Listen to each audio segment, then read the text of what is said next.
Salut à toutes, salut à tous, soyez les bienvenus dans Un pilote presque parfait, votre émission dérivée de votre podcast sériel habituel, la saison des séries. Je m'appelle Junior et je suis comme à chaque fois très heureux de vous retrouver, j'espère que vous allez bien. Parce que je suis convaincu qu'il y a toujours des petits nouveaux qui nous rejoignent, petit rappel du concept de PPP pour les intimes, nous sommes 3 personnes autour du micro à venir discuter d'une série, mais en évoquant uniquement son premier épisode. Que la série soit culte ou méconnue du grand public, peu importe, on la passe en revue de la première à la dernière scène et à la fin de notre conversation, chaque participant devra attribuer à ce pilote une note entre 0 et 10. L'objectif est simple, dresser un classement général qui détermine les séries les plus efficaces dès leurs premiers épisodes. En gros, on est tous à la recherche du potentiel meilleur pilote de toute l'histoire des séries. Aujourd'hui, à mes côtés, une voix que vous connaissez bien désormais. Il a déjà participé à PPP dans l'épisode consacré à Dawson par exemple. Il s'agit de Franck. Salut Franck. Salut Junior. Tu vas bien ? Oui, écoute, ça va, toujours content de te retrouver pour parler de séries, d'épisodes pilotes de séries. Et on a un invité spécial aujourd'hui, mon ami Schwarzy. C'est rigolo, les portraits en série, les séries racontées aux enfants et bien d'autres formats regroupés sous le podcast principal Monsieur Série and Friends. Son animateur est avec nous, il s'appelle Frédéric et je suis très heureux de l'accueillir dans PPP. Salut Fred. Salut Junior et merci de m'avoir invité et surtout de pouvoir mettre mes pantoufles et me laisser guider pour parler d'une des meilleures séries comiques de l'histoire. Sois le bienvenu, t'as vu ça? Tu es en pilote automatique aujourd'hui. Ah là, ça va te changer là. Ça me change. Allez, aujourd'hui, on remonte le temps, direction le 5 juillet 1989. La chaîne NBC lançait la diffusion d'une nouvelle sitcom, Seinfeld, une création de Jerry Seinfeld et Larry David. Elle s'est achevée en mai 1998.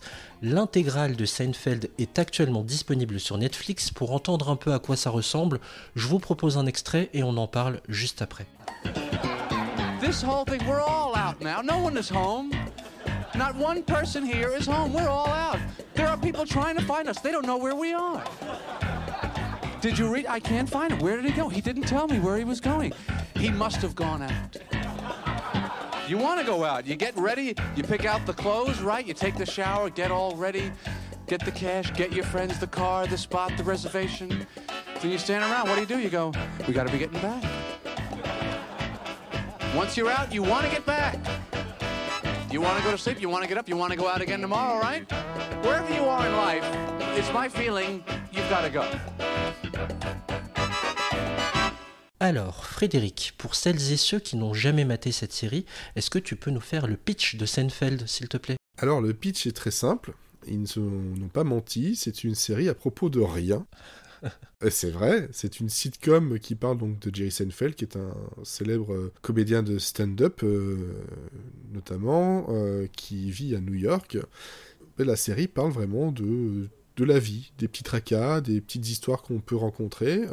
C'est une des premières comédies à vraiment le faire tel quel, parce que des comédies comme celle-ci, où on a un comédien central, ça existe depuis toujours, mais en général, on leur invente des vies, on leur met des nouveaux rôles, des nouveaux boulots, et là, c'est pas le cas. Donc voilà, c'est un format 20-22 minutes où on parle de tout et de rien, comme de boutons de chemise et de lavomatique. C'est improbable, présenté comme ça, mais rassurez-vous, vous allez, pour ceux qui n'ont jamais regardé, vous allez voir plus précisément de quoi on parle. C'est tellement efficace que ça marche. Énormément de séries ont récupéré le système par la suite. Et de stand-uppers, de mecs qui font du one-man show. C'est une légende, Jerry Seinfeld, c'est clairement une légende américaine du stand-up, quoi. Ouais. Voilà. Et ce concept d'une série qui parle de rien, c'est une thématique qui, je pense, tient à cœur à Jerry Seinfeld, parce que la plupart de ses autres projets ne parlent de rien. De toute façon, il y a un de ses livres, c'est le Is it something or is it nothing? Il y a toujours et même d'ailleurs dans ses sketchs, il y a toujours un petit... c'est un truc, ça, c'est quelque chose, c'est le concept de rien.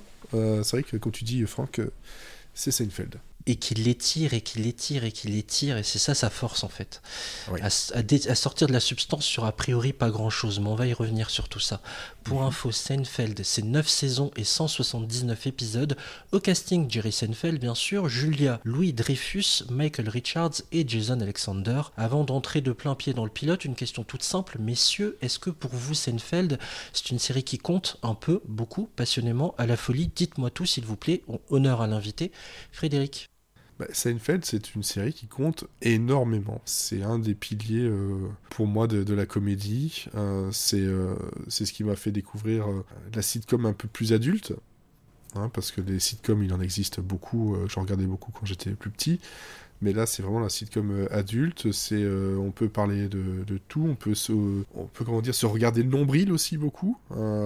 Cette série-là aime bien se regarder le nombril et avoir une petite introspection de temps en temps et des sujets un peu plus tendus et toujours sur le ton de l'humour. C'est ça qui est très très fort là-dedans, c'est qu'on peut te faire les trucs les plus horribles, ça fera toujours rire. Et pour moi, ça a peut-être mal vieilli sur certains points parce que quand même, voilà, 89. Oui. Mais en termes de construction et d'humour, pas tant que ça. Pas tant que ça, il y a des choses très importantes. Ça reste caustique, ça reste en lien avec l'actualité, d'accord. Oui. Et toi, Franck, ça représente quoi, Seinfeld? J'ai découvert Seinfeld, en fait, quand ça passait sur Canal+, il y a de nombreuses années maintenant. 97. Non, mais t'étais pas obligé de rappeler ça. Vraiment pas.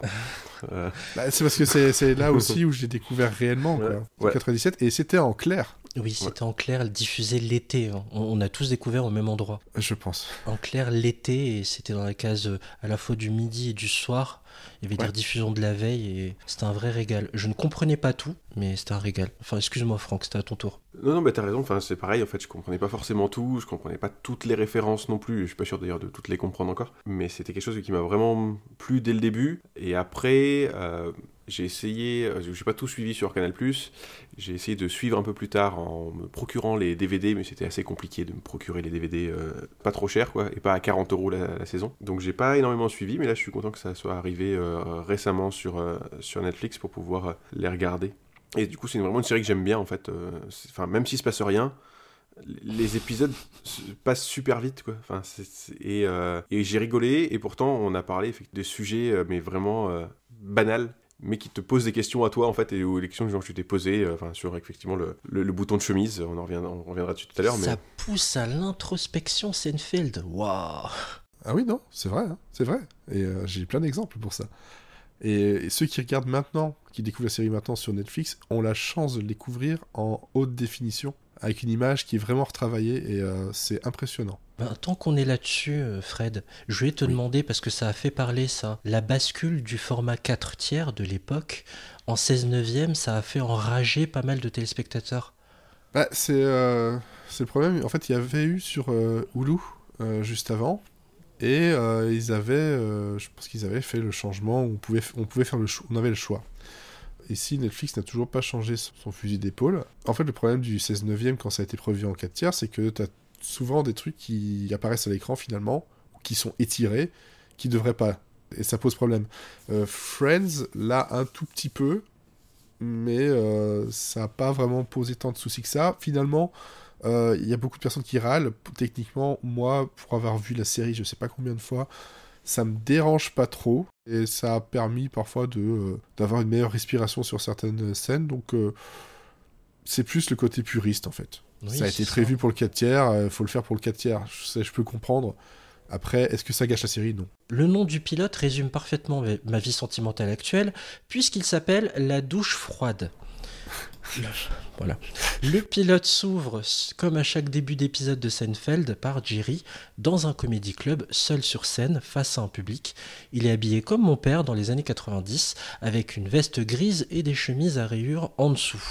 Mais au-delà de ce qu'il porte, Jerry pose d'entrée une question fondamentale. Pourquoi on est là? Sous-entendu, pourquoi on est là dans cette salle? Réponse: pour sortir. Point. On ne vit que pour ça, on se prépare, on fait tout ce qu'il faut, on décide de l'endroit, des amis, s'habiller, etc. Ce que j'adore dans ce pitch d'entrée, c'est qu'en résumé, il nous dit qu'une fois qu'on est dehors, on a tous la même envie, rentrer chez nous. Et ça m'a fait penser à un morceau musical, je sais pas vous, Orelsan, La Terre est ronde.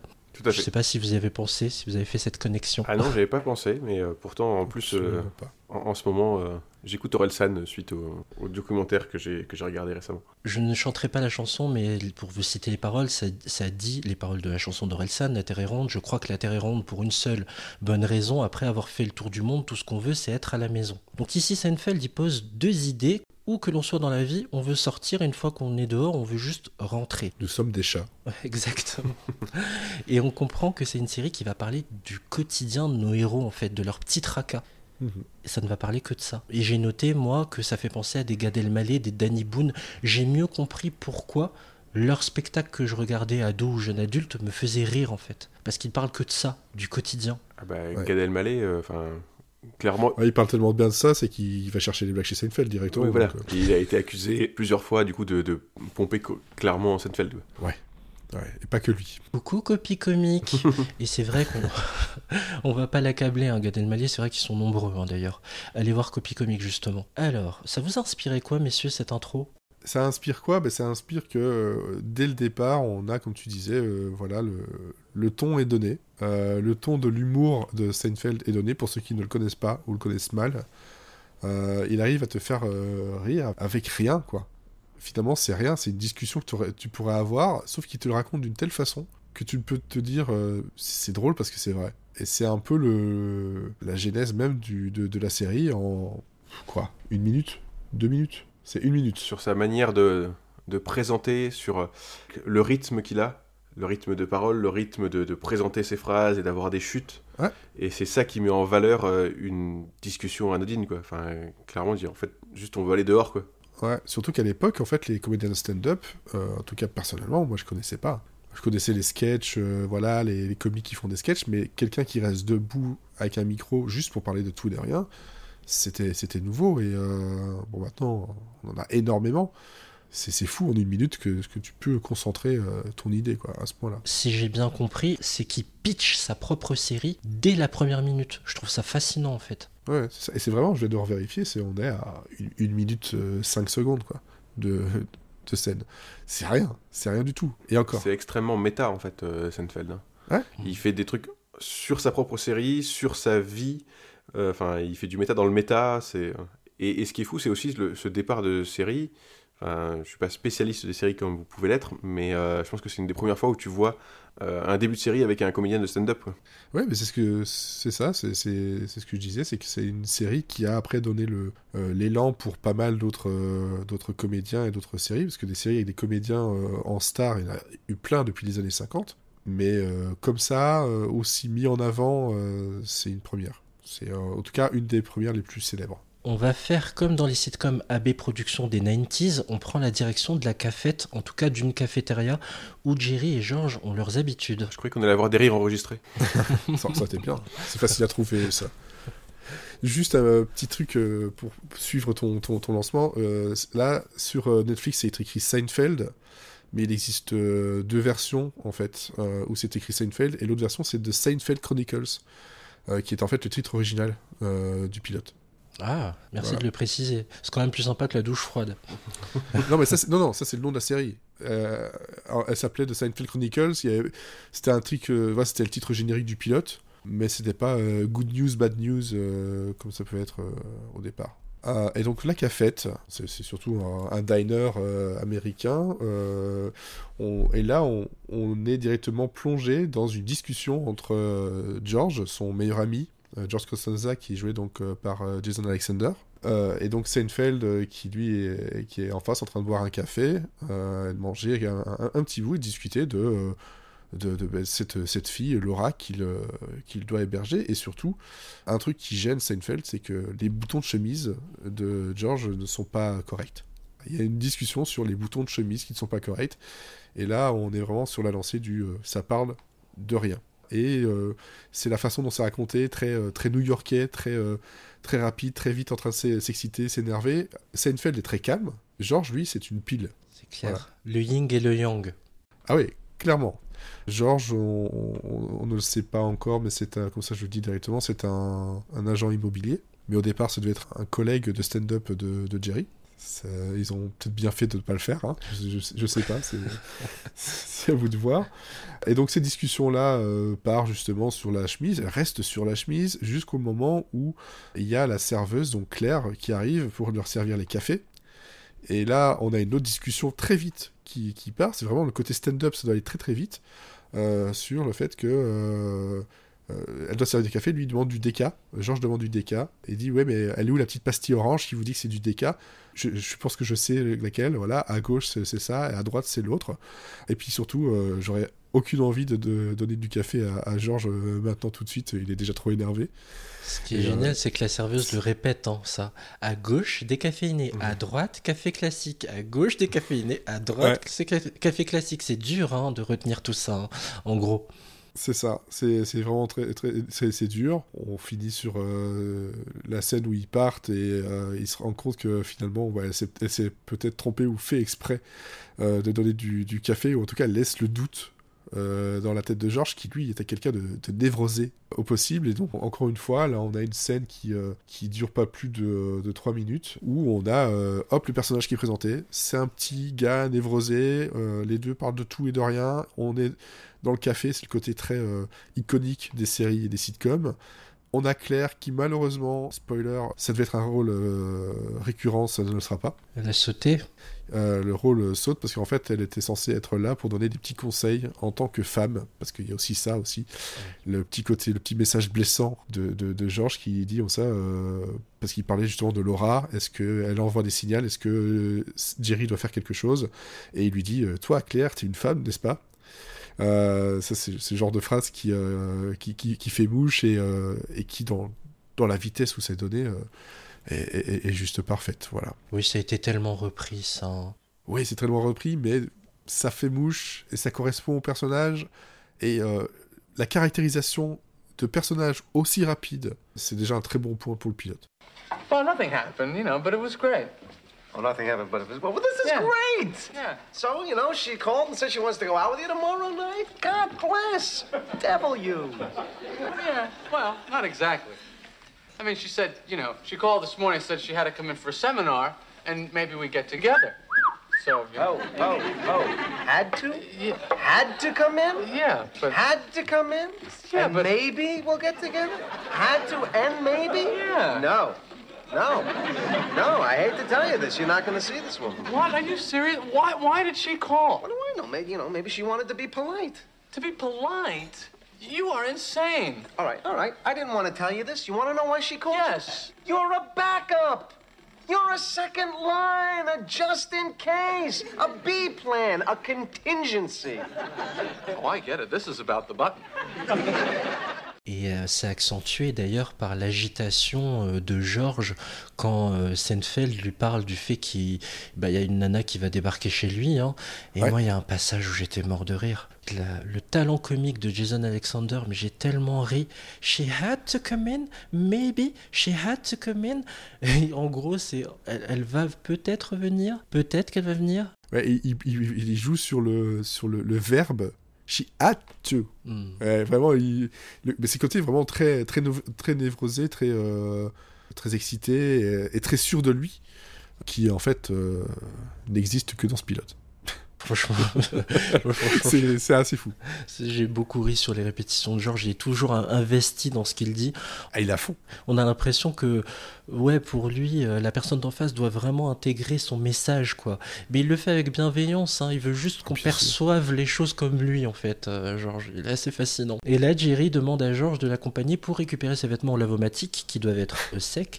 Georges dit qu'il est crevé, mais bon, ils prennent quand même la direction du lavomatique. Et oui, et du coup, donc, on les retrouve tous les deux dans la lavomatique classique américain, comme on a pu déjà voir 1000 fois dans les séries. Et la scène commence où eux, on sent qu'ils sont là en détente sur nettoyer leur linge, enfin surtout Jerry. Et il y a un gars qui passe qui a priori tout l'attirail pour laver son linge correctement avec des adoucissants, avec différents types de nettoyants.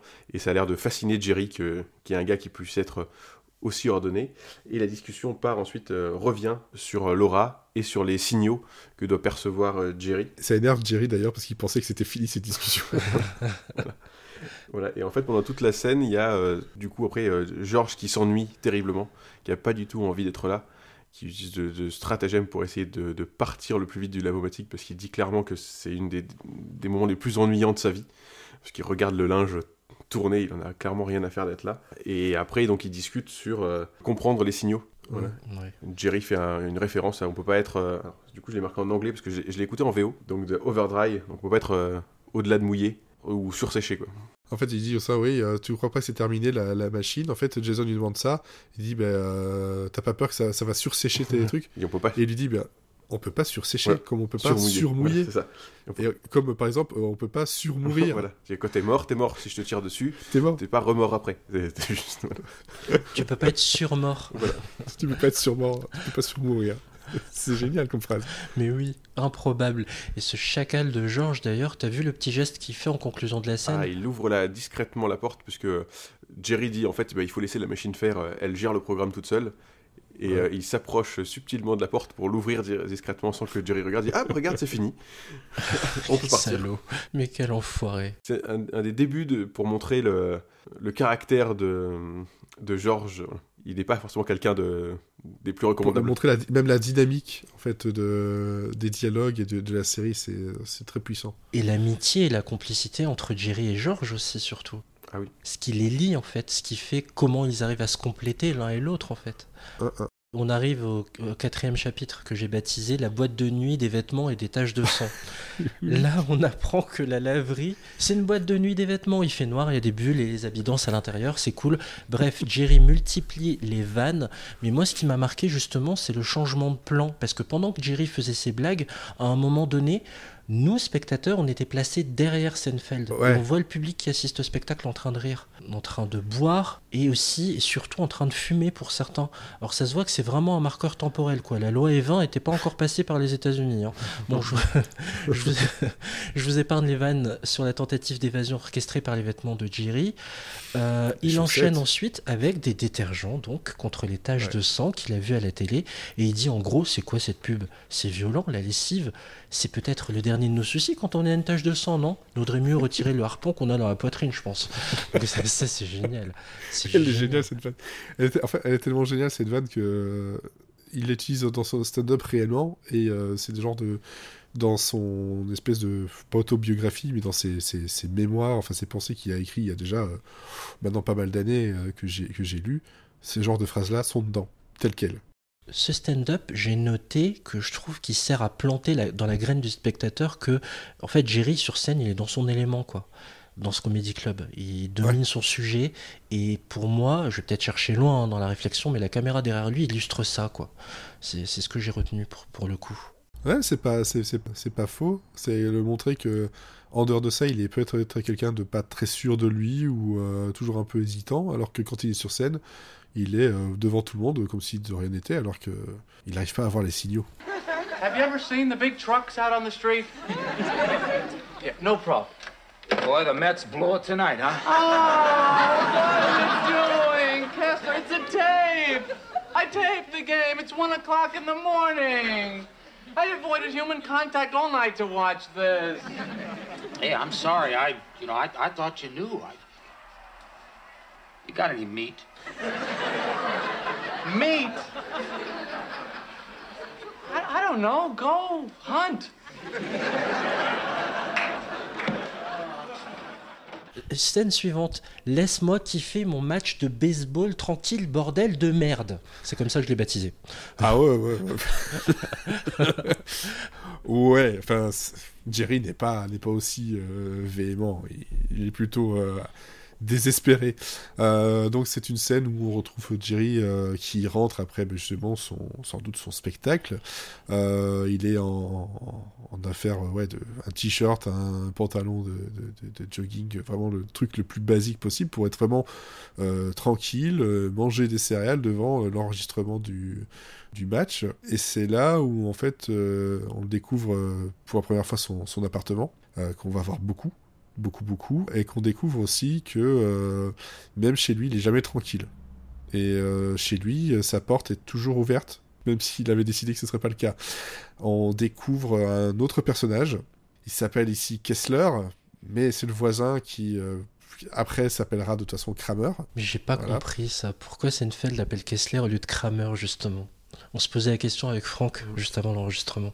Alors, c'est simple, c'est que au départ, c'était un nom qui était donné parce que ça faisait un rapport en fait à une personne qui existait réellement, qui s'appelait Kessler. Et en fait, ils l'ont changé après pour éviter de trop insister sur l'appartenance, le lien avec la personne existante. Ah, d'accord. Voilà. Et de toute façon, Kessler, tu l'entends, et encore, c'est un peu bouffé par les rires du public. Donc, globalement, c'est dit qu'une seule fois, c'est bouffé par les rires, et puis après, il s'appelle Kramer. Donc, voilà. Beaucoup de personnes qui ont regardé une fois Seinfeld ne s'en rappellent même pas. Ouais. Et donc, c'est un personnage haut en couleur et en mouvement et en nervosité encore, mais beaucoup plus que George, qui débarque comme si de rien n'était et spoil le match pour Jerry directement. Le pauvre, il était en train de mater son match tranquillement et tout. Il a évité tout contact humain. Il l'a enregistré. Ouais. Il le regardait à 1h du matin et Kramer ou Kessler débarque à 1h du matin chez lui. Pour manger de la viande. Et tout ça pourquoi ? Alors, tout ça pourquoi ? Pour sortir de ses poches 2 tranches de pain et demander « Tu as de la viande ?» et lui répond « Je sais pas, cherche, va chasser. » Mais c'est tellement fabuleux, quoi. C'est-à-dire qu'il est étonné de rien, en fait. Jerry, l'autre, il arrive chez lui à 1h du matin, il est en robe de chambre, il est complètement... Et en mocassin. Il est complètement fou, il lui demande de la viande, il sort du pain demi, et lui dit « Ouais, mais vas-y, chasse, en fait. Tout va bien, quoi. » Voilà, et l'introduction de ce personnage, déjà, on avait George qui est complètement fou, je veux dire, qui est une pile électrique par rapport à Jerry, et on se dit, il va avoir un jeu avec eux, entre le fait qu'il y en a un qui soit calme et l'autre qui soit une pile électrique, et en fait, il rajoute une couche avec Kramer, qui est encore pire, en fait, il est pire que les deux cumulés, quoi, il est complètement taré, il arrête jamais de gesticuler. Il est imprévisible, Dans ses dialogues, dans ses mouvements, dans ses costumes, tout est imprévisible chez Kramer, et c'est extraordinaire. C'est extraordinaire, et au point de, justement, quand tu dis qu'il était imprévisible, finalement il continue quand même à regarder son match alors qu'il lui a dit le résultat, tout ça, et il s'assied à côté de lui, il prend son magazine, il commence à le feuilleter, puis il commence à déchirer une page qui apparemment l'intéresse, et puis il regarde Seinfeld qui le regarde genre mais qu'est-ce que tu fais ? Ah, tu voulais lire ? Ben ouais, je viens juste de la voir. Et alors il recolle ce bout de page avec sa salive dégueulasse, tout ça la bouche pleine en train de bouffer un sandwich, hein. C'est juste génial. Bon, c'est permet d'avoir un personnage, d'avoir encore une autre facette du monde qui l'entoure, et puis c'est aussi une scène qui permet d'avoir où il y a justement le coup de fil de Laura qui discute justement par rapport à sa venue chez lui, et il y a Kramer qui, tout ce qu'il essaye de faire, c'est d'essayer de discuter pendant qu'il est au téléphone. C'est un gamin, c'est un gosse, c'est pas plus que ça, mais c'est une scène qui fonctionne bien parce que on va pas trop loin, on va dans la simplicité, on te montre un personnage fou, il est fou et c'est comme ça. Et alors, ce que j'aime beaucoup aussi, c'est parce que ça n'a rien à voir, c'est le petit coup de fil. Au moment où il est rentré chez lui, Seinfeld, parce que j'ai oublié de le dire, voilà, et il rentre chez lui, il a un coup de fil, et puis dit non, c'est une erreur de numéro. Et puis dit, vous savez, les gens déménagent. Génial. Cette phrase est géniale, et ça fait aussi partie de son spectacle. C'est vraiment marqueur d'une époque, ça, hein, de la ligne fixe d'un appartement, d'une maison dans laquelle on a vécu, et on sait qu'on peut joindre la personne directement chez elle via cette ligne fixe. Donc quand vous déménagez, ça crée un décalage, et les personnes qui avaient l'habitude de vous appeler sur cette ligne fixe se disent mais elle est où ? Il est dehors, c'est où ça. C'est ça, maintenant quand tu as des erreurs de numéro, c'est parce que la personne s'est trompée dans un des derniers numéros qu'elle a écrit, ou voilà. Oui. Mais ce genre de choses-là, normalement, ça n'existe plus. Mais oui, c'était d'un autre temps, l'analogique taper sur les doigts sur ton clavier là. Donc là, il y a 2 choses quand même qu'il faut retenir dans ce que tu viens d'écrire, Fred, c'est que c'est la première fois qu'on découvre l'appartement de Jerry Seinfeld, et deuxième chose, évidemment, la découverte de Kramer. Bon, d'accord, mais encore une fois, s'il te plaît, comment très exactement a-t-elle phrasé sa demande tout à l'heure ? D'une façon on ne peut plus claire, elle ne trouvait pas d'hôtel acceptable. C'est exactement ce qu'elle a dit ? Oui, elle ne trouvait pas d'hôtel acceptable. Est-ce que ça posait un problème si elle couchait dans mon appart ? Mais arrête, c'est pas sérieux ! On est à New York, réfléchis une minute, il doit y avoir des centaines d'hôtels acceptables. Qu'est-ce que tu veux ? Un fanion ? C'est ça le signal, Jerry, c'est ça le signal ! Ah, c'est ça le signal. Merci, monsieur Signal. Au fait, où tu étais hier? Hier, j'ai eu les nerfs tourneboulés par la caféine. Oh. Non, ça va. Allez, il est gentil, le chef. Oh là là, On dirait que t'es son type, oh, George. mais c'est très flatteur. On revient dans l'appartement de Jerry, le lendemain, je suppose, et lui et George rentrent les mains chargées. Oui, tout à fait. En fait, suite à l'appel de Laura, sûrement du coup la veille, Jerry revient avec George et il transporte un matelas enroulé, voilà, pour avoir une option pour Laura, pour qu'elle puisse, en bon gentleman, en fait, Jerry propose une option pour pas la forcer, soit à dormir sur le canapé, soit à devoir malencontreusement dormir avec lui parce qu'il n'y a pas d'autre option. Voilà. Jerry reste prudent et George l'aide tant bien que mal parce qu'il a du mal à porter ce gros matelas. Ils rediscutent encore des différents signaux, voilà, sur cette scène. Alors pour résumer toute la scène, du coup Kramer arrive avec un chien qui saute sur George et qui le fait tomber à la renverse. Et le chien après va a priori se laver les dents parce qu'il a... Il est parti dans la salle de bain. Voilà. Du coup, Kramer s'étonne en fait que Jerry puisse laisser une option à Laura en disant en fait si t'amènes ton matelas, tu lui laisses une option de pas dormir avec toi quoi. Donc c'est complètement con. Ne fais pas ça. Ne lui laisse pas d'option pour comme ça elle sera obligée de dormir avec toi. Voilà. Et donc toute la discussion est sur ça en fait, sur le fait d'avoir des options et les signaux encore qu'envoie Laura en disant là maintenant elle vient, si elle te dit qu'elle veut venir dormir là. C'est qu'elle veut pas que dormir en fait. Non mais le comique visuel de George quoi, qui se met en route, il sort un mouchoir blanc et mime une personne qui fait un signal comme le ferait un agent de piste sur un aéroport. Tu vois, qui guide les pilotes à bien se caler sur les bonnes pistes d'atterrissage, c'est fabuleux. C'est une interprétation comique qui est géniale quoi. Complètement. C'est vraiment c'est génial et c'est parfois après le personnage qui va arriver après est très très bien aussi, mais c'est fou comment on a pu avoir un virage dans un personnage entre le pilote et la suite. Parce que là, il est super confiant, il donne des conseils à son ami avec les femmes, alors que bon... Oui, après, il aura plutôt des problèmes avec les femmes. Ah, plutôt, oui. Oui, et c'est assez répétitif. Retour sur scène, Jerry nous explique en gros que le monde des rencarts ou des dates, c'est vraiment pas marrant, c'est un monde de douleur et de tension. Il ne sait vraiment pas ce dont les femmes ont besoin dans la salle de bain. Enfin si, elles ont besoin de coton, mais on apprend surtout que Jerry, lui, n'a jamais eu besoin de coton dans sa vie. Mais alors jamais. Je vous épargne le reste des vannes dessus. Il enchaîne en évoquant le fait que le rencard, c'est un entretien d'embauche, mais qui se passe en pleine nuit, à part que dans l'entretien d'embauche, on a très peu de chances de finir à poil. La scène s'arrête là, on prend la direction de l'aéroport JFK. Donc ça pourrait commencer comme une mauvaise blague. Jerry et George sont dans un aéroport en train de se demander, au fait, une femme, elle pense à quoi? Bref, Jerry est en stress de savoir comment ça va se passer sa rencontre avec Laura. George essaie de le rassurer. Enfin, elle le rassure. Donc vous commencez à connaître George maintenant. Il sort ses théories assez étranges sur le body language. Et là, il y a une liste. Pour lui, tout est dans l'accueil. Si Laura pose ses bagages avant de t'accueillir, c'est bon signe. Si elle fait un câlin, c'est bon signe aussi. Par contre, si c'est une poignée de main, c'est pas bon du tout.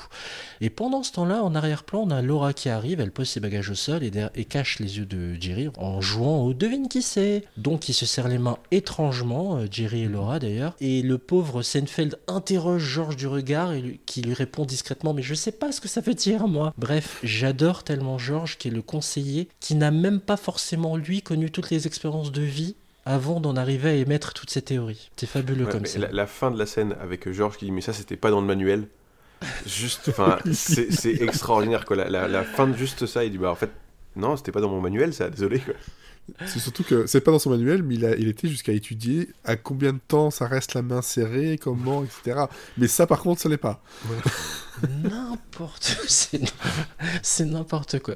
Vous voyez, il part d'un tout petit rien pour en faire quelque chose de gigantesque, ça me fascine. On prend à nouveau la direction de l'appartement de Jerry. Oui, là on retrouve Jerry cette fois seul avec Laura, et Laura qui du coup lui propose plusieurs choses, lui demande s'il a à boire, donc boire du vin, elle lui demande si elle peut éteindre la lumière, et si elle pourra dormir aussi demain chez lui, donc tout est fait pour installer en fait un climat qui laisse penser que effectivement elle est intéressée pour pas seulement dormir, mais un peu plus avoir une relation romantique et avoir une scène romantique, voilà, avec lumière tamisée, vin, on va se revoir demain, on va aller faire des choses de touristes et aller faire une croisière en bateau de 5 heures autour de New York. Et là, Laura téléphone, enfin quelqu'un téléphone chez Jerry, c'est pour Laura, ça c'est aussi quelque chose qui n'existe plus maintenant. C'est très surprenant quand même. On est chez Jerry. Voilà, on est chez Jerry, il y a quelqu'un qui appelle et c'est pas pour lui, quoi. C'est très très bizarre. Et là, coup de théâtre, où on se rend compte en fait que Laura est fiancée. Et c'est magnifique de voir la tête de Jerry quand il se rend compte et qu'il répète ça plusieurs fois. Il dit ah oui, donc en fait tu es fiancé. Tu es fiancé. Tu es fiancé. Et donc on sent la déception sur son visage, voilà, alors que tout était fait sur la scène d'avant et depuis le début de l'épisode, pour dire il va se passer quelque chose entre eux, et pas du tout. Les signaux. Les signaux. You engage. Il le dit sur différents tons. D'abord, c'est ça. Interrogatif. De plus en plus déprimé, quoi. C'est ça. Mais oui. C'est ça, affirmatif, puis après interrogatif, puis après il a le seum, quoi. Ah, ouais. Ça reste durant toutes les saisons suivantes, Fred, ce comique de répétition-là? Oui, dans pas mal de moments, oui, ça va rester. Il y a des choses qui vont revenir, notamment avec George et ses théories, dont une qui revient souvent. Je pense qu'il dit comme ça, dans ce genre de cas, tu ne laisses pas ton instinct parler, tu fais exactement le contraire. Jerry lui dit ah ouais, c'est comme ça que tu fonctionnes. Et George lui répond j'aimerais. Et ce genre de truc là, ça va revenir, quoi. Et c'est juste génial. Mais ouais, la comique de répétition, d'insistance, de névrose, c'est l'origine même de la série, ouais. George, on n'a pas besoin de le vanner, il le fait tout seul, hein. C'est il est très très fort. Dernier chapitre, Seinfeld ne comprend rien aux femmes, et c'est pas le seul. Pour notre ultime détour par le Comedy Club, Jerry admet qu'il ne comprend rien aux femmes, capte rien aux signaux, c'est trop subtil pour lui. Il enchaîne en disant « Les mecs ? Non, mais eux, ils sont prévisibles à mort. On veut quoi ? Nous, tout ce qu'on veut, c'est des femmes. On veut choper, on veut plaire. Où est-ce qu'on en trouve des femmes ? Bon, aucune idée. Nous, on pense que pour les choper, en fait, il faut klaxonner ou hurler quand on bosse sur un chantier. Bref, finalement, il pécho des femmes quand elles sont en train de lire des magazines avec pour titre « Où rencontrer des mecs ?» Mais regarde, nous, on est là, on est partout, on klaxonne pour mieux vous servir. Bref, c'est assez drôle de voir comment il se donne pas le beau rôle, là. Il passe pour un vieux beauf, quoi. Un peu, ouais. Ah, et en 2021, c'est très MeToo, hein, tout ça. Les hommes qui klaxonnent et qui sifflent les femmes dans la rue. Mais c'était déjà actuel, en fait. Après, là, lui, avec sa vision, en disant, en fait... c'est pas qu'on est des monstres, en fait, c'est juste qu'on sait pas comment faire, quoi. Les hommes, on sait pas comment vous parler, on sait pas comment attirer votre attention, donc du coup on fait des trucs débiles parce qu'on n'a pas d'autre idée que juste klaxonner et faire des grands signes pour dire hey, vous avez vu, on est là. Et ce genre de choses, le stand-up par contre, c'est un des éléments qui va disparaître au fil des épisodes et des saisons. C'est pas forcément les moments les plus fun, hein, pour être très transparent, c'est ce qu'on se disait juste avant. Non. Là, ça a d'utilité parce que ça fait un lien entre les scènes, mais finalement, après, les scènes vont se suffire à elles-mêmes. Et c'est sur cette blague du klaxon que s'achève le pilote de Seinfeld. Je vous propose d'ailleurs d'écouter en VO un extrait de cette dernière incursion dans le Comedy Club avant de passer à la phase de notation. The car horn honk, is that the beauty? Have you seen men doing this? What is this? The man is in the car. The woman walks by the front of the car. He honks the... This man is out of ideas. How does it... I don't think she likes me.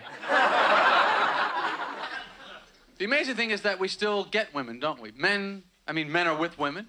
You see men with women. How are men getting women? Many people wonder. Let me tell you a little bit about our organization.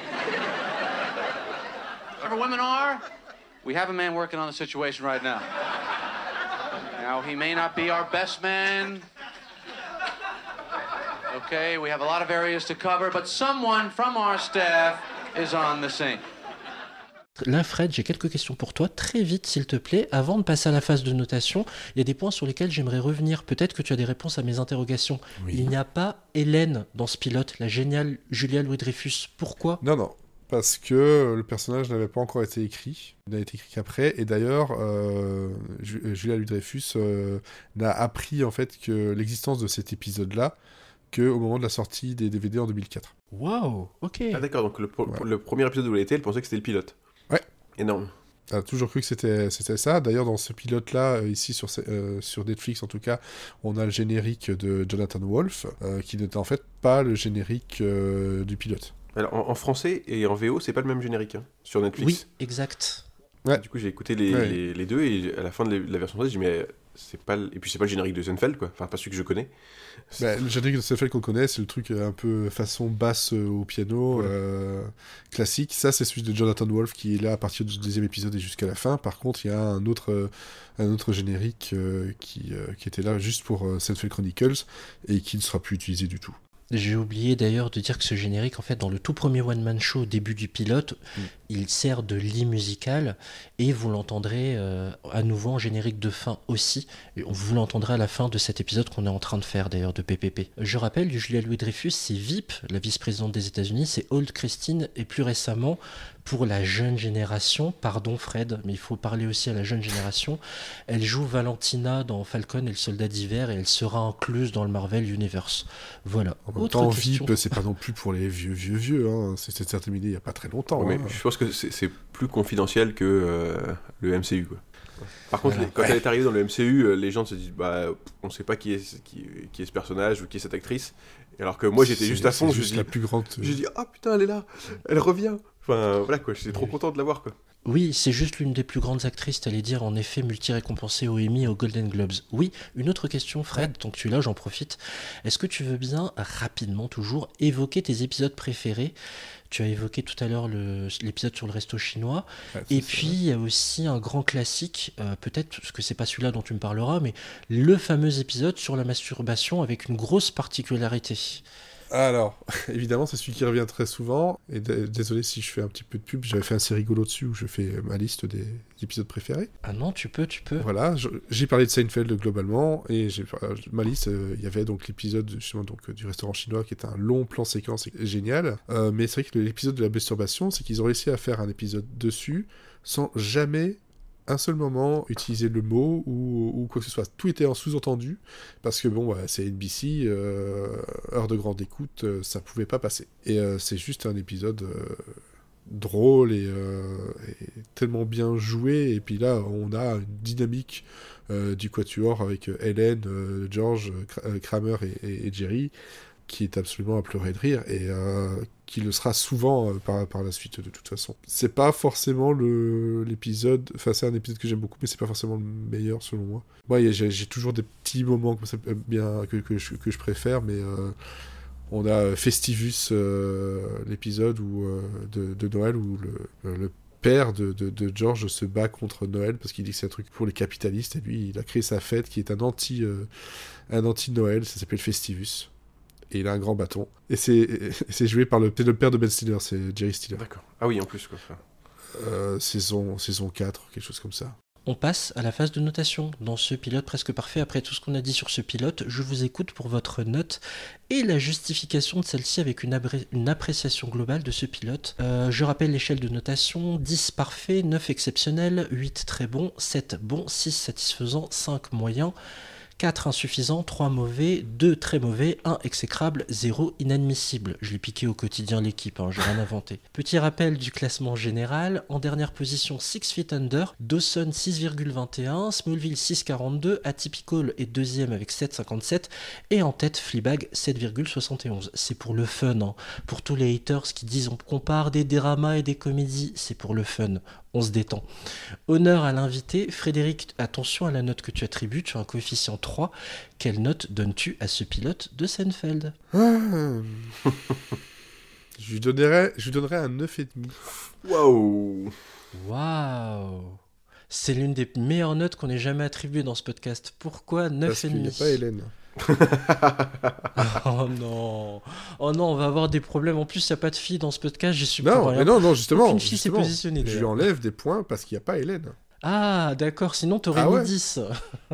Parce que Okay. un pilote parfait, selon moi, c'est un pilote qui, dès les premières secondes, te montre ce que ça va être. Et lui, il le fait. Et jusqu'au bout, les personnages sont bien présentés. Ça prend pas 3 plombes. En un épisode de 20 minutes, tu sais ce qui va se passer. Et tu sais ce qui va être raconté. Et le seul problème qui manque, c'est que il n'y a pas Hélène. Et Hélène, c'est une part entière de Seinfeld. Ça, je suis totalement d'accord. J'étais très étonné lors du premier visionnage de ne pas la voir. Je me suis dit, il y a un raté quelque part. Ou surtout que c'est l'ex de Jerry. Je parle vraiment avec mes souvenirs de l'époque. Julia Louis-Dreyfus et Jerry Seinfeld. Hélène et Jerry, ils sont pas un couple à la Ross Rachel. Ils vont pas se remettre ensemble à un certain moment. Ou si, mais après, se remettre ensemble, oui et non, quoi. Enfin, il y a plusieurs moments. Il y a des moments où ils sont juste sex friends, et puis il y a des moments où ils vont réessayer, mais voilà. Ah d'accord. Tu veux pas m'en dire trop, tu veux que je regarde la suite, de toute façon, oui, regardez la suite, mais globalement, ouais, il y a pas cette dynamique de Ross Rachel, parce que ils sont super potes, et on voit bien que, ils sont plus ensemble. Il va y avoir une tension sexuelle, et qui va être le côté sex friends, amis avec bénéfice, pour traduire ça à la québécoise. Mais il n'y a pas réellement de remise ensemble à 100% comme on pourrait l'attendre d'une grande histoire d'amour. Parce qu'il n'y a pas d'histoire d'amour. Par contre, si tu veux une belle histoire d'amour, il est avec Courtney Cox pendant un moment. Bon Ah ouais. C'est quoi ce spoil? Oh bah du coup je vais m'empiler les épisodes, laisse tomber. Ok, donc... Quand je vous le dis que toutes les séries d'NBC de l'époque sont toutes liées. Avec Friends, etc. Friends, Dingue de toi, Seinfeld... Ouais, mais Courtney Cox, elle joue pas Monica. Non, je joue pas Monica, mais il y a d'autres éléments qui font penser à un possible crossover. Ok. Franck, tu as la main. Quelle note attribues-tu à ce pilote de Seinfeld? C'est compliqué, hein. Il a mis la barre très haut, Fred. Ouais. Moi, je pense que je vais partir quand même sur un 8,5. Ah, c'est très très bon. Et je pense que, effectivement, tu as raison, Fred, sur... tout est là, en fait, à part Hélène. Mais tout est là dès le pilote, quoi. Même dès les premières secondes, on sait à quoi s'attendre. Après, qu'on aime ou qu'on n'aime pas, mais on sait à quoi s'attendre. Et pour le coup, moi j'aime, donc c'est pour ça que la barre est haute. Et en plus, il y a ce côté aussi nostalgique que j'ai, et j'en ai déjà parlé avec Dawson, à part que Dawson c'était nostalgique mais pas bon, et là c'est nostalgique et bon, donc ça gagne beaucoup plus de poids. Tout est là, et en fait le truc c'est que c'est rigolo quand tu le regardes, et ça devient même encore plus rigolo après, juste quand tu réfléchis à ce qui vient de se passer. Je dis mais attends, mais là il vient de me faire rire juste parce que le deuxième bouton est pas assez haut, quoi. Et parce qu'il trouve que le deuxième bouton est pas assez haut, ou parce que la serveuse en fait se fout de la gueule de Georges parce qu'elle dit déca et café, déca, café, déca, café. Enfin, ouais. Donc en fait... C'est simplicité. Voilà, Oui. tout est extrêmement simple et extrêmement drôle, tout est percutant, quoi.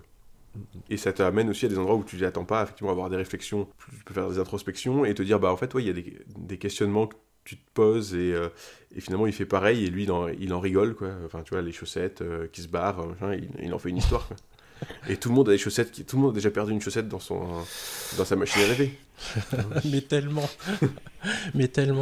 Et ben moi je vais mettre la même note, 8,5, parce que ça dépasse Fleabag, tiens, c'est marrant. On a mis des meilleures notes là-dessus que sur Fleabag. C'est difficile de dire le pourquoi, parce que on l'a très bien expliqué, je pense, tout au long de cette émission. C'est tout simplement parce que ce que j'aime profondément, c'est que ce sont des vannes à tiroir. On part d'un truc où tu te dis, il n'y a rien à raconter autour de ce truc. Et finalement, il va t'ouvrir un premier tiroir, puis un deuxième, puis un troisième. C'est ça que je trouve fort. Et d'arriver à nous faire rire sur pas grand-chose, sur une ligne de crête en permanence, ça, je trouve ça fascinant, en fait. Je trouve ça fascinant. Tu te mets à pouffer de rire pour un rien. Comme l'histoire du pari, suite à un cambriolage de Seinfeld, ça part d'un truc triste, hein, Fred en parlait tout à l'heure. On part d'un truc triste, un cambriolage un peu sérieux, quoi.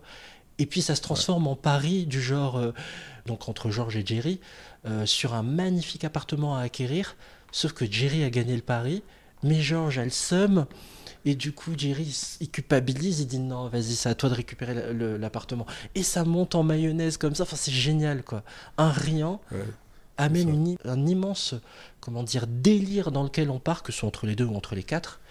Et enfin, elle est géniale cette série. Donc 8, un bon 8,5. Voilà. On arrive à quelle note? Vous avez fait les calculs? Non. Je suis pas du tout. T'es toujours en pilote automatique, Fred?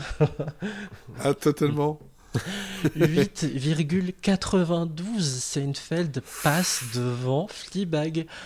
Fleabag donc est deuxième à 7,71. Énorme. 8,92. Et ben ça va être difficile d'aller les chercher. Hein. Ok. Complètement. Ok. Ça, bravo Fred. Hein. T'as vu, t'arrives et boum, tu exploses le game, quoi. Ah, je casse tout, moi.